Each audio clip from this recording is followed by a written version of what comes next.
بسم الله الرحمن الرحيم الحمد لله رب العالمين والصلاة والسلام على سيد المرسلين وخاتم النبيين وعلى آله وصحبه أجمعين ومن تبعهم بإحسان ودعا بدعوة إلى يوم الدين. أما بعد فأعوذ بالله من الشيطان الرجيم. بسم الله الرحمن الرحيم. الرحمن علم القرآن وقال سبحانه وتعالى شهر رمضان الذي أنزل فيه القرآن هدى للناس وبينات من الهدى والفرقان. شهر رمضان. خواتین و حضرات، اللہ تعالیٰ کا کس زبان سے شکر ادا کریں کہ اللہ تعالیٰ نے وہ دن ہمارے سامنے ہماری زندگی میں لائے کہ ہم اللہ کی شکر ہے اللہ تعالیٰ کی جود و عطا کے جشن قرآن مجید کے اس جشن عطا شاہی کے اس ماہ مبارک میں ہم داخل ہو رہے ہیں یا داخل ہو گئے ہیں. الحمدللہ الحمدللہ حمداً کثیراً طیباً مبارکاً فیہ. الحمدللہ کما هو اہلہ ولک الشکر کما اللہم لک الحمد کما انت اہلہ ولک الشکر کما انت اہلہ وصلی علی محمد وعلی آل محمد کما انت اہلہ وفعل بنا کما انت اہلہ انک اہل التقوی و اہل المغفرہ. یقیناً یہ اللہ تعالیٰ کی طرف سے خاص عطا اور اللہ تعالیٰ کی طرف سے کرم اور رحمت کی ہوائیں چلنے کا جشن شاہی ہے جس کو رمضان مبارک کا مہینہ کہا جاتا ہے. اور یہ مہینہ اللہ تعالیٰ نے قرآن مجید کے نزول کے صدقے میں دیا ہے. قرآن مجید اللہ تعالیٰ نے اپنے نبی جناب رسول اللہ صلی اللہ علیہ وسلم کے واسطے سے ہمارے پاس بھیجا. یہ اللہ کا اتنا بڑا انعام ہے. قرآن مجید اتنا بڑا انعام ہے کہ اللہ تعالیٰ میں اس مبارک مہینے میں اللہ کی حمد و ثنا اور شکر بھی ادا کرتے ہیں. اور اس شکر کے ساتھ ساتھ اس نعمت فاما بنعمت ربک فحدث کے حکم کی تعمیل میں اللہ کی جو نعمتیں ہیں ان کا اظہار، ان کا اعتراف کیا جائے. اس اعتراف کو وہیں سے شروع کرتے ہیں جہاں سے بار بار اپنے مذاکرے کے لیے اور اپنے شکر کی کیفیت اپنے پر غالب کرنے کے لیے بار بار اس سبق کو دہراتا رہا ہوں کہ اللہ تعالیٰ کی جو نعمتیں قرآن مجید اللہ کا اتنا بڑا انعام ہے اور اتنا بڑا احسان ہے کہ اللہ کی جو نعمتیں انسان پر بارش کے قطروں سے زیادہ اور ریت کے ذروں سے زیادہ اور ہوا کے جھونکوں سے زیادہ مسلسل نازل ہوتی ہیں، جن کے بارے میں قرآن نے خود ارشاد فرمایا وَإِن تَعُدُّوا نِعْمَتَ اللَّهِ لَا تُحْصُوهَا. اللہ کی نعمتوں کو گننا چاہو، شمار کرنا چاہو تو شمار نہیں کر سکتے. تم بندو ہماری نعمتوں کا کیا شکر ادا کرو گے؟ ان نعمتوں میں سب سے عظیم المرتبہ، سب سے محتم بشان نعمت علم قرآن ہے. اور اس کے دلیل پہ طور پر سورہ رحمان کی ابتدائی آیات میں نے پڑھی ہیں. یہ سورہ رحمان کیا ہے؟ اللہ تعالیٰ نے اپنی رحمان صفت کے ثبوت کے طور پر صدر نعمتوں کی ایک فہرست بنائی ہے. عام نعمتیں تو گنی نہیں جا سکتی، صدر بڑی نعمتوں کی ایک فہرست بنائی ہے. نعمتوں کا ذکر کرتے جاتے ہیں اور ارشاد فرماتے جاتے ہیں وَبِأَيِّ آلَاءِ رَبِّكُمَا تُكَذِّبَانِ فَبِأَيِّ آلَاءِ رَبِّكُمَا تُكَذِّبَانِ. مجھے یاد آتا ہے کہ جب ہم چھوٹے چھوٹے تھے اور پہلی مرتبہ میں نے کسی حافظ سے فَبِأَيِّ آیت پڑھی، سورہ رحمان کی تلاوت، نماز میں ہم گئے تو تلاوت سنی تو مجھے یہ لگا کہ شاید ان کو متشابہ لگ رہا ہے. کوئی بتا کیوں نہیں دیتے پیچھے والے؟ مطلب مجھے ننھی سی عقل کو یہ بات ہوئی کہ انہیں کیوں نہیں بتا دیتے، بار بار یہ ایک آیت پڑھتے جا رہے ہیں تو کیا معنی ہے، ایک آیت کو کیوں دہرایا جا رہا ہے؟ تو اصل میں اس کے معنی یہ ہے کہ جنہوں نے تم اللہ کی کس کس نعمت کو جھٹلاؤ گے. جیسے کوئی شفیق ماں اپنے بچوں کو سمجھانے کے لیے محبت سے مامتا سے سمجھایا کرتی ہے کہ میرے بچوں تم ہماری مامتا کی قدر نہیں کرو گے، ہم ایسی تم پر شفقت اور رحمت کرنے والے ہیں، تمہاری ہر خواہش پوری کی، تمہیں آئس کریم منگا کے دی، نئی موٹر سائیکل لا کے دی، تمہیں میلے میں بھیجا، تمہیں ابا سے وہ کیا یہ کیا یہ کیا. اس طرح اللہ تعالیٰ نعمتوں کا ذکر کر رہے ہیں. اللہ تعالیٰ نعمتوں کا اظہار فرما رہے ہیں، نعمتوں کا اظہار فرما رہے ہیں. کیسے پیارے اللہ ہیں. اس طرح فرما رہے ہیں جنہوں نے تم کس کس نعمت کی شکر. تو جہاں اللہ تعالیٰ نے جو فہرست بنائی ہے رحمان سے، اللہ سے زیادہ کوئی نہیں جانتا ہے. الا یعلم من خلق وهو اللطیف الخبیر. اپنی نعمتوں کے مقام کو بھی کوئی نہیں جانتا، ظاہر ہے ان سے زیادہ کون جاننے والا ہے. اللہ تعالیٰ نے جو عنوان لگایا ہے اس میں الرحمن علم القرآن. الرحمن علم القرآن. وہ رحمان ایسے، وہ مشفق و مہربان ایسے جنہوں نے قرآن سکھایا تمہیں. علم قرآن. خلق الانسان. تخلیق انسانی کے کو جو ہے آدمی پیدا نہیں ہوگا تو نعمتوں کو کیسے فائدہ ہو رہا ہے، لیکن تخلیق کو دوسرے نمبر پر ذکر کیا، پہلے نمبر پر جو ہے قرآن مجید میں یعنی تخلیق انسانی سے بھی زیادہ، بعض علماء اور ہمارے مفسرین نے اس میں ایک بڑا نقطہ یہ بھی نکالا ہے کہ انسان کی انسانیت کی تخلیق کا انحصار اس پر ہے کہ وہ قرآن سیکھ کر اپنی زندگی گزارے۔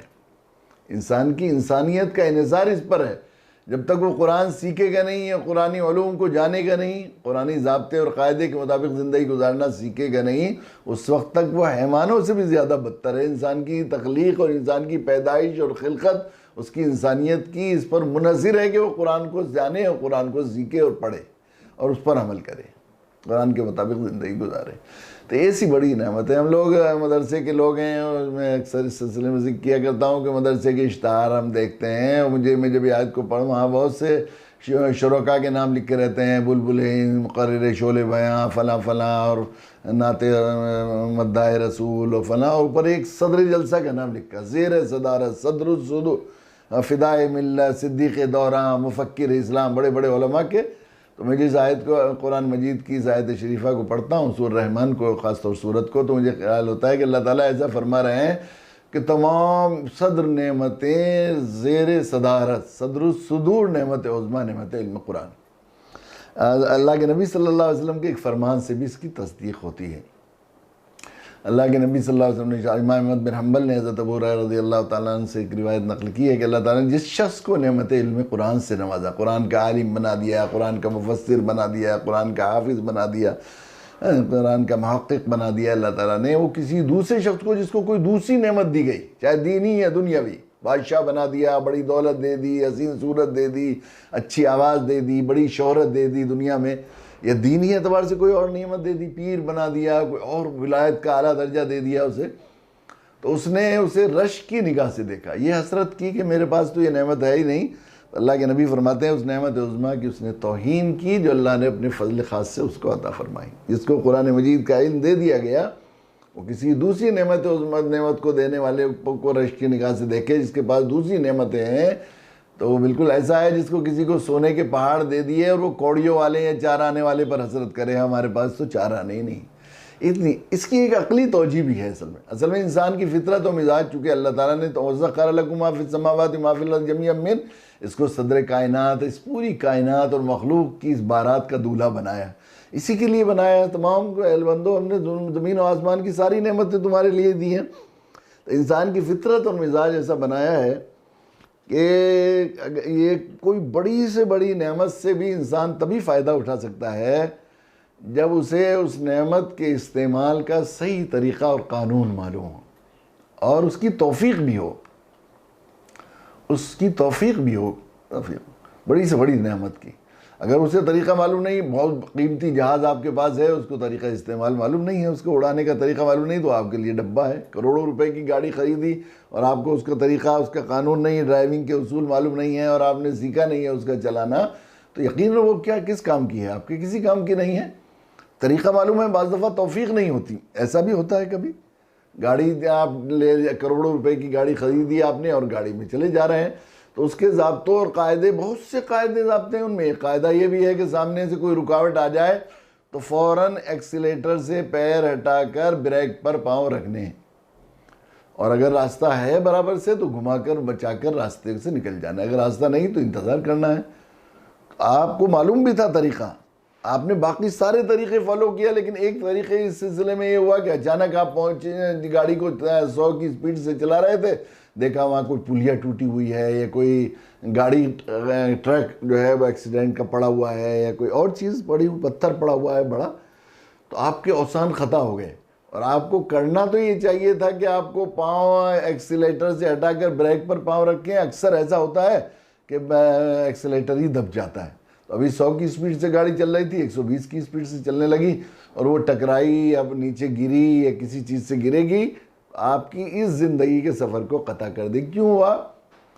وجہ یہ کہ جو طریقہ استعمال تھا اس کو فالو نہیں کیا گیا اور اس کی توفیق نہیں ہوئی۔ تو طریقہ صحیح معلوم ہونا اور اس کی توفیق ہونا، اس کو کہتے ہیں ہدایت۔ تو انسان کے لیے ہر نعمت تب نعمت ہے جب اس کے ساتھ ہدایت ہو۔ اگر ہدایت نہیں ہے نعمت کے ساتھ، تو نعمت بعض دفعہ ہلاکت کا ذریعہ بن جاتی ہے، جیسے یہ گاڑی ہمارے لیے ہلاکت کا ذریعہ بن گئی۔ اس ہدایت نامے کا نام ہے قرآن۔ اس قرآن کو جان کر اس کے پس منظر میں اس توفیق ہو جائے اللہ تعالیٰ قرآن کے ماننے کی، قرآن پر عمل کرنے کی اور اس کے مطابق زندگی گزاریں گے تو دنیا کی ہر نعمت انسان کے لیے نعمت ہے اور اس سے پورا پورا فائدہ اٹھائے گا۔ اگر اس کے قرآن کے ہدایت کے خلاف آدمی نعمت استعمال کرے گا تو وہ نعمت زحمت بن سکتی ہے۔ مثال کے طور پر آنکھ کتنی قیمتی نعمت ہے، جس کے پاس آنکھ نہیں ہے اس سے پوچھئے آنکھ کتنی قیمتی کیسی ہے، ہمیں اندازہ نہیں ہے کہ ایک موٹی عقل کے آدمی کے پاس ایک آنکھ سے بھی اتنا ہی دکھتا ہے، دو آنکھ سے بھی، غریب آدمی ہے، فقیر ہے، فاقے ہو رہے ہیں، کوئی بڑے سیٹ آ جائیں کسی بڑے شہر سے کہ تمہیں ایک آنکھ سے بھی اتنا ہی دکھائی دیتا ہے، دو آنکھ سے بھی 5 کروڑ روپے دیتا ہوں ایک آنکھ دے دیجئے۔ تو ہم میں سے موٹی عقل کا آدمی آنکھ دے نہیں سکتے، کتنی قیمتی، ہمیں اندازہ نہیں ہے یہ کتنی نعمت ہے، لیکن یہ نعمت ہے جب اس کے ساتھ ہدایت ہو۔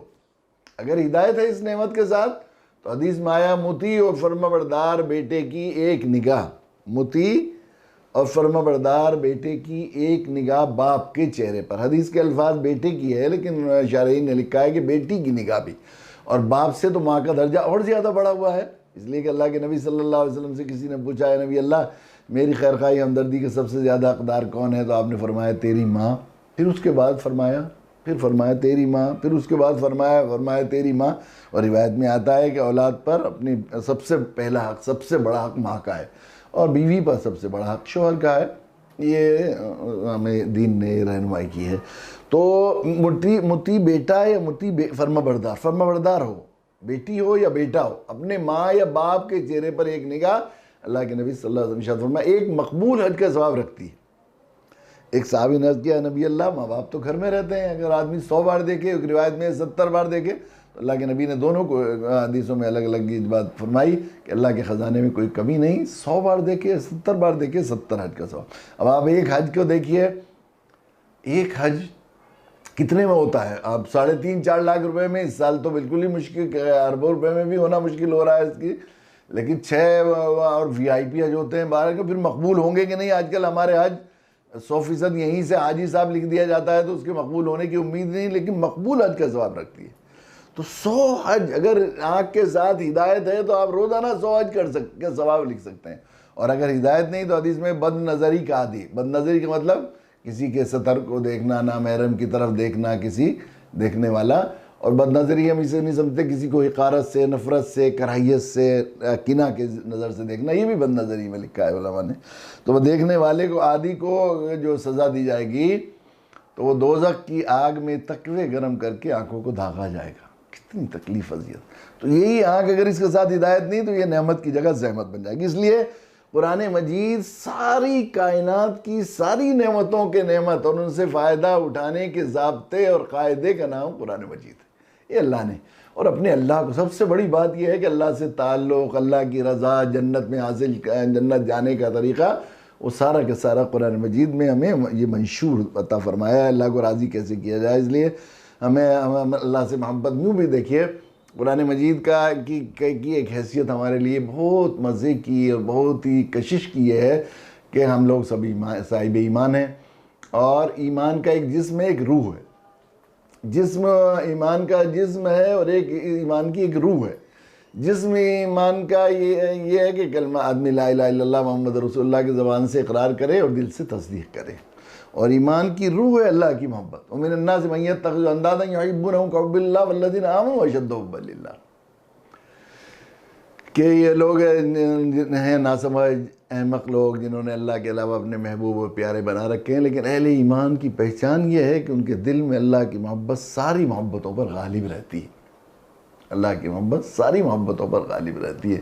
تو گویا ہر ایمان والا اللہ کا عاشق، ہم سب اللہ کے عاشق ہوئے اور اللہ ہمارے معشوق محبوب ہوئے، تو قرآن مجید کیا ہوئے؟ نامہ محبوب۔ سچی بات یہ ہے کہ قرآن مجید سے ہمارا تعلق ایسا ہونا چاہیے جیسے نامہ محبوب سے ہوتا ہے۔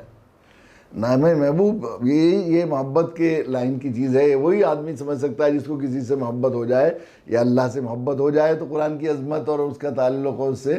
تو صحابہ کرام رضی اللہ تعالیٰ مجمعین جو حقیقی مومن تھے، جن کے دل میں اللہ کی محبت، رجال اللہ تلیم ومنہم من قضى نحبہ ومنہم من رجال صدقوا ما عاہدوا اللہ علیہ وَمِنْهُمْ مَنْ قَضَىٰ نَحْبَهُ وَمِنْهُمْ مَنْ يَنْتَظِرُ کہ وہ اللہ کی محبت میں جان دینے کو بے چین رہتے تھے، جنہوں نے کچھ لوگوں نے جان دے دی اور کچھ انتظار کر رہے ہیں کہ ہم رائے محبوب میں کیسے جان دیں.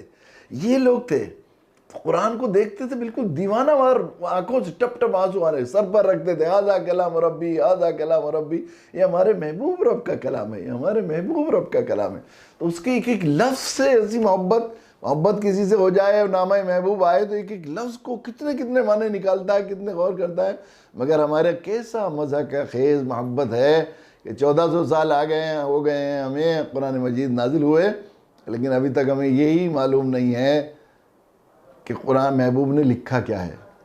ہمیں قرآن میں یہ معلوم ہی نہیں، اور ہمارا عذر ہے عقل کے مطابق ہم سمجھتے ہیں زبان یار من ترکی ہو من ترکی نمی دانم، ہماری زبان تو ترکی ہے، ہم تو ہندی بھاشی لوگ ہیں، اب تو اردو بھی نہیں جانتے، اردو میں ہوتے تھوڑے سے عربی کے الفاظ بھی آ سکتے تھے. زبان یا من ترکی ومن ترکی نمی دانم، اب یار کی زبان ترکی ہے تو ہم ترکی کو کیسے سمجھیں گے. لیکن یہ عذر چلنے والا نہیں ہے کسی حال میں، اس لیے کہ ہم دیکھیے میں بہت زمانے تک اس زمانے میں یہ غور کرتا رہا، کافی 1.5-2 سال اس سروے میں نے گزارے کہ کیا یہ ہمارا عذر اللہ کے یہاں چل جائے گا کہ ہم عربی زبان جانتے ہی نہیں ہے، قرآن عربی میں ہے تو ہم کیسے سمجھتے. تو میں اس زمانے میں بہت دنوں تک ایک خط تلاش کرتا رہا، مختلف زندگی سفر میں گزرتی ہے، بہت ساری جگہ گیا کہ کوئی خط مجھے ایسا مل جائے جو مکتوب الیہ، یعنی جس کے پاس خط گیا ہے وہ اس لیے اس نے نہیں پڑھا ہے کہ وہ پڑھنا نہیں جانتا تھا، یا اس زمان میں تھا جس میں وہ خط آیا، وہ زمان نہیں جانتا تھا. خط بغیر پڑھے ہوئے ضرور دیکھے میں نے، لیکن ایسا کوئی خط نہیں ملا جو اس وجہ سے نہ پڑھا گیا ہو کہ میں زبان نہیں جانتا، بے تعلقی کی وجہ سے. بھئی کیا لکھا ہوگا، فرمائش لکھی ہوگی، دل دکھے گا، کوئی جانے کیا کیا شکایتیں لکھتے ہیں، یہ بے تعلقی کی وجہ سے. لیکن خط بعد میں آتا، ہمارے بچپن میں تار آیا کرتے تھے انگریزی زبان میں، تار آتا بعد میں تھا، گھر سے آدمی نکلنا شروع ہو جاتا تھا کتولی قصبے میں شہروں میں جا کر پڑھے لکھے لوگوں سے پڑھوانا ہے، بیٹے کا تار آیا ہے، کسی کا تار آیا ہے، پتہ نہیں کیا لکھا ہے. اس زمانے میں سروے کر رہا تھا میں نے، مغان کے آخری صفحے میں واقعہ لکھا ہے کہ ہم لوگ جو ہے پنجاب کی ایک بستی ہے خرد، وہاں تھے، تو پیڑ پر ایک جو ہے وہ مزدور 70 سال کا اور ایک معمار کام کر رہے تھے دونوں. اچانک وہ سکھ ڈاکیا آیا سائیکل پر، اور آ کر اس نے ڈاک اس میں تھی، کچھ ڈاک اس کے ہاتھ میں تھی جیسے لے کر آتے ہیں. اس نے اسے ایڈریس پڑھا، عبدل 2-3 دفعہ کہہ رہا تھا، اس سے پڑھا نہیں جاتا، عبد الرحمن کون ہے. تو وہ مزدور نے سنا اتنا، تو 7 فٹ اونچی پیڑ بندھی ہوئی تھی، سیڑھی برابر میں تھی اترنے کے لیے، سیڑھی سے نہیں اوپر سے کود گیا. اچھا میرے بیٹے کا خط آیا ہے، میرے بیٹے کا خط آیا. اس نے اور چھیننے لگا اس سے کارڈ. اس نے کہا کہ وہ ولدیت پڑھنے لگا کہ ولدیت، ارے تجھے ولدیت کی لگ رہی، ہم تو سوئے نہیں ماں باپو 1 ہفتے سے. وہ گیا ہوا خیریت کا خط نہیں بھیجا بیٹے نے، ماں اس کی بے چین ہے، چھین لیا، ہاں وہی اور لے کے چل دیا. اس نے راج جو تھا معمار، اس نے یہ کہا کہ بھئی تو کہاں جا رہا ہے، کہ خط پڑھوانے جا رہا ہے، کہ تو ذرا سی اینٹیں اور مسالہ تو رکھ جائے، کہ تجھے اینٹیں مسالے کے رکھ رہی ہے اپنی، میرے بچے کا خط آ گیا. اس کو بھی تحمل نہیں ہوا کہ وہ میری ڈیوٹی ہے، مزدوری ہے، وہ اکیلا خالی بیٹھا رہے گا. چل دیا. وہ خوشامد کرتا رہا کہ مالک آئے گا تو ناراض ہوگا، نہیں میری نوکری مزدوری رکھ لے گا، تجھے اپنی مزدوری کی پڑ رہی، میرے بچے کا خط ہے. محبت، تعلق، نامہ محبوب. تو میں چونکہ اس زمانے میں سروے کر رہا تھا، میں نے گاڑی میں سے اتر کر پیچھے لیا تو وہ حافظ صاحب کے حجرے میں پہنچا. حافظ صاحب کا مطلب کا وقت تھا، مریضائیں بیٹھی ہوئی تھی ان کے پاس. حافظ جی میرا خط پڑھ دو. حافظ جی کہنے لگے تجھے پتہ نہیں اس وقت مطلب کا ٹائم ہے، ظہر کے بعد آنا. حافظ جی ساری رات سوئے نہیں، یہ نہیں، خوشامد کرنے لگا، رونے جھنجھانے لگا. ذرا سی دیر لگے گی، پڑھ بھی دو. پڑھوانا شروع کیا اس نے، بار بار پڑھواتا، یہ لائن ذرا دوبارہ پڑھیے، یہ لائن 1.5 صفحہ پڑھ دیا. اب آدھا صفحہ ایڈریس کیا تھا، اسے تو پڑھنا نہیں تھا. انہوں نے کہا جی یہ بھی تو پڑھ دو، اس میں تیرا پتہ لکھا ہوا، جی پڑھ دو بھی، آپ کو کیا زور پڑ رہا ہے ذرا سا پڑھنے میں. پڑھ دیا. تو جب پڑھ دیا اسے تسلی نہیں ہوئی پوری، وہ چاہتا تھا کچھ اور ہو اس میں، اسے اور سمجھنے کی کوشش کر. کہنے لگے جی برقع پلٹو، یعنی ورق پلٹو. اب کارڈ میں کیا ورق پلٹو، غصے ہو کے پھینک دیا، کیا ورق پلٹو، اجی پڑھو تو. اچھا ایک بات بتا دو جی، اس میں شکر تو نہیں منگائی، بیٹا شکر کا شوقین تھا. تو ایک جگہ ایک ذرا موٹی سی لائن میں کچھ کٹا ہوا سا تھا، تو اس کو طرف کہنے لگے یہاں تو نہیں لکھی ہوئی شکر، یہاں تو نہیں لکھی ہوئی شکر.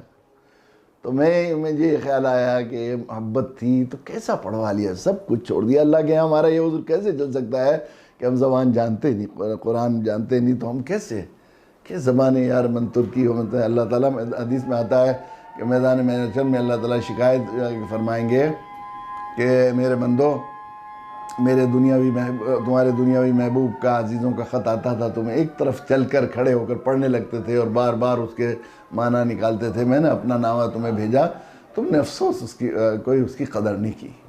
تو ہمیں ضرورت اس بات کی ہے، محبت کا حق یہ ہے ہمارا.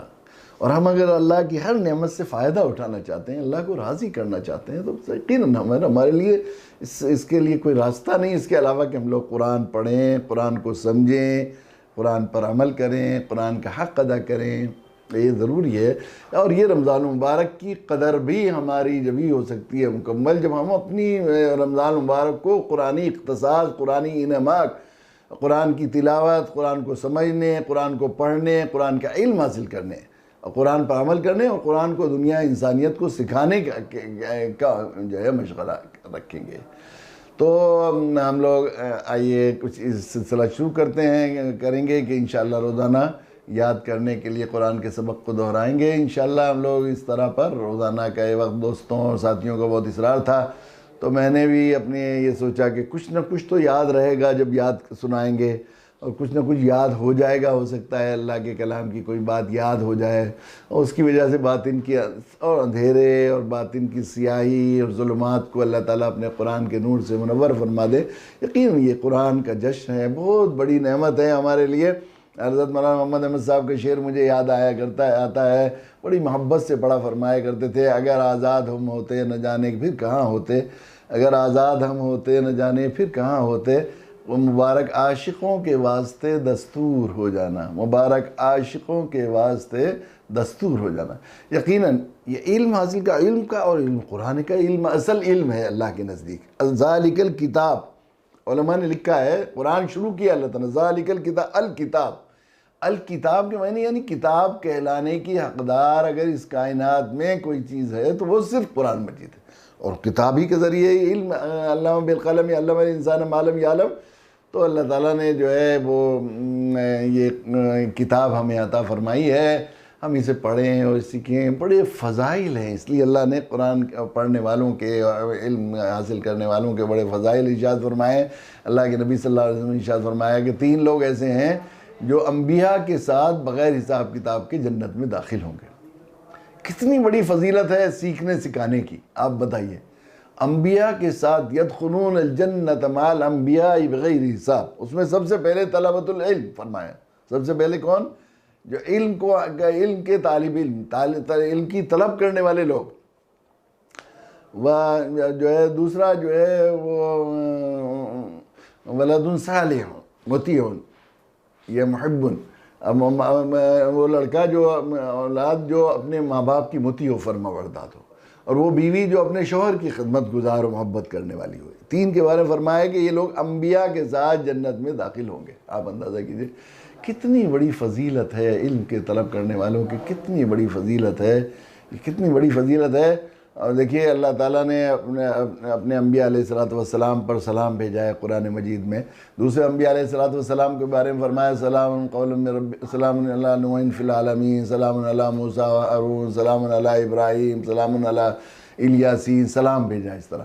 لیکن اپنے نبی جناب رسول اللہ صلی اللہ علیہ وسلم کو اس طرح سلام نہیں فرمایا: سلام علی محمدین، سلام علی احمدین، سلام علی مدثر، سلام علی مزمل. یہ بھی نہیں فرمایا، بلکہ کیا فرمایا: ان اللہ و ملائکتہ یصلون علی النبی یا ایھا الذین آمنوا صلوا علیہ وسلم. تو اللہ اس کے فرشتے صلوات بھیجتے ہیں، درود بھیجتے ہیں جو ہے اپنے نبی پر.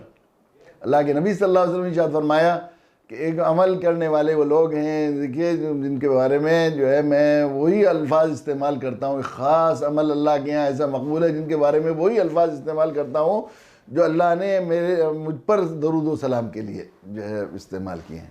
تو صحابہ نے پوچھا کیا ہے؟ اللہ کے نبی صلی اللہ علیہ وسلم فرمایا: ان اللہ و ملائکتہ یصلون علی معلم الخیر.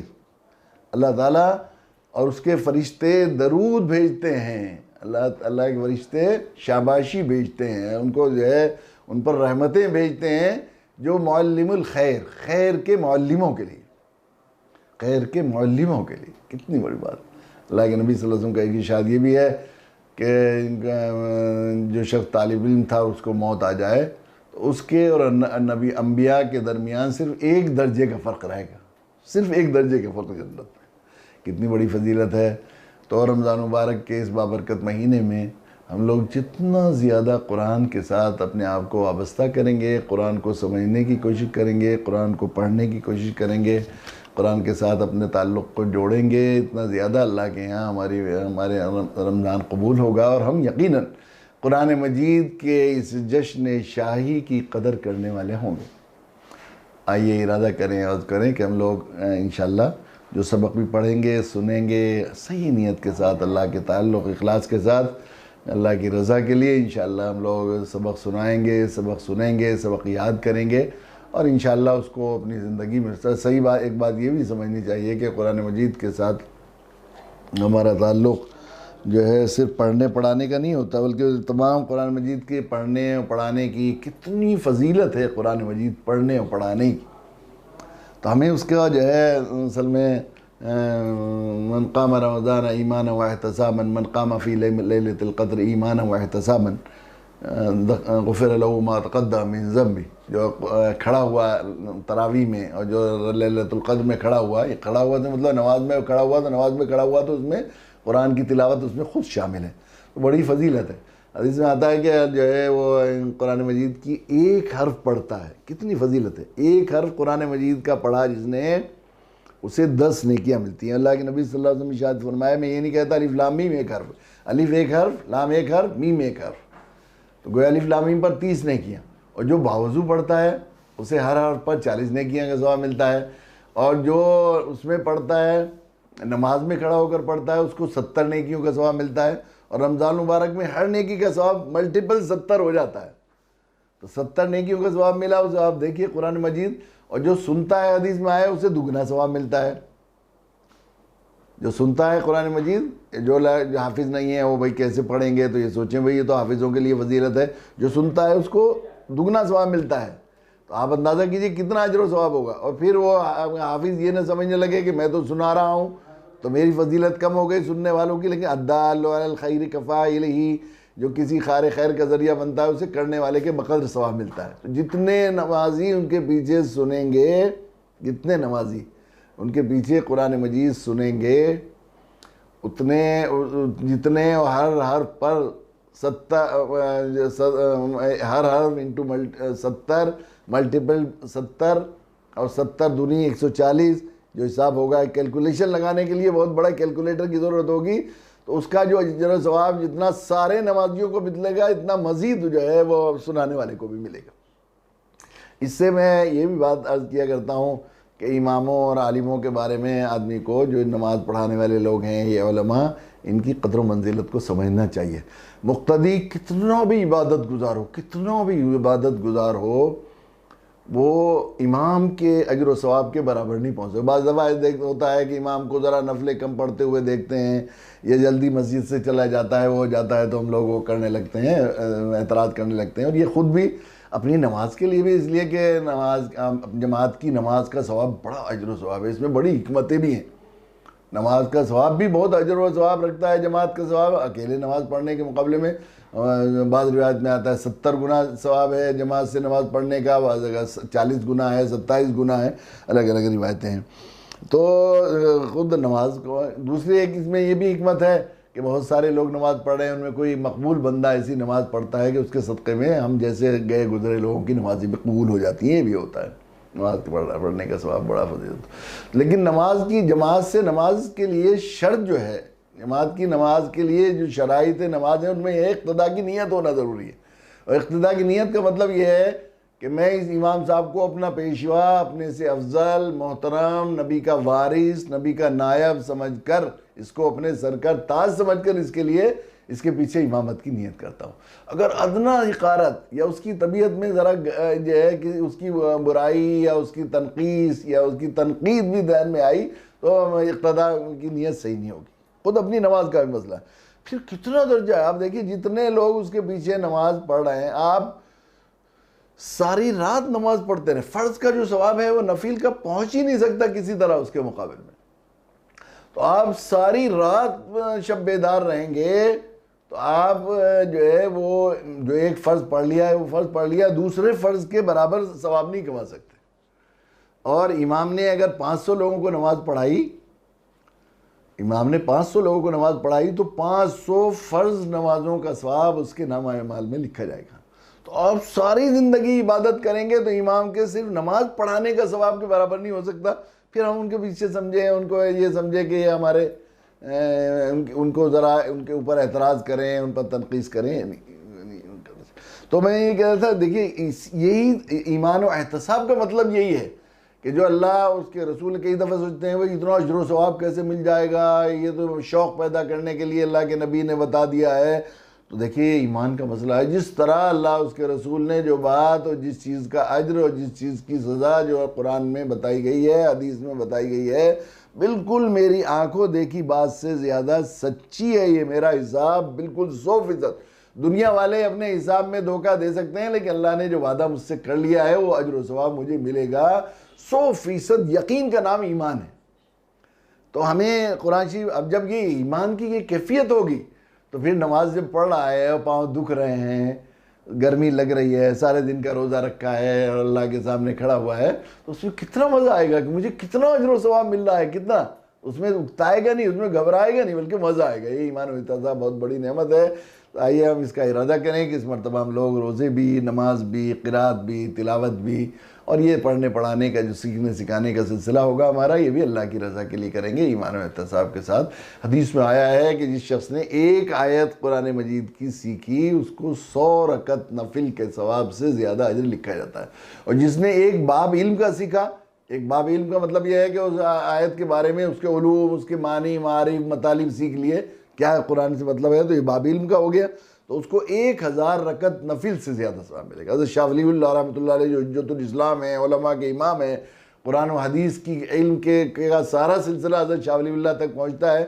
شاہ صاحب نے لکھا ہے کہ میں کوئی ایک بات علم کی سیکھ لوں، مجھے اس سے کہیں زیادہ پسند ہے کہ میں تصوف سلوک کے ہزاروں منزلیں سلوک کی طے کروں۔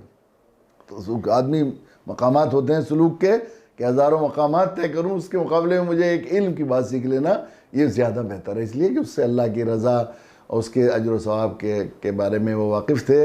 اللہ تعالیٰ ہمیں علم کا شوق بھی پیدا فرمائے اور ہمیں اسی شوق کے ساتھ یہ قرآن سنانے اور پڑھنے پڑھانے اور سیکھنے سکھانے کی توفیق نصیب فرمائے۔ وآخر دعوانا الحمدللہ رب العالمین۔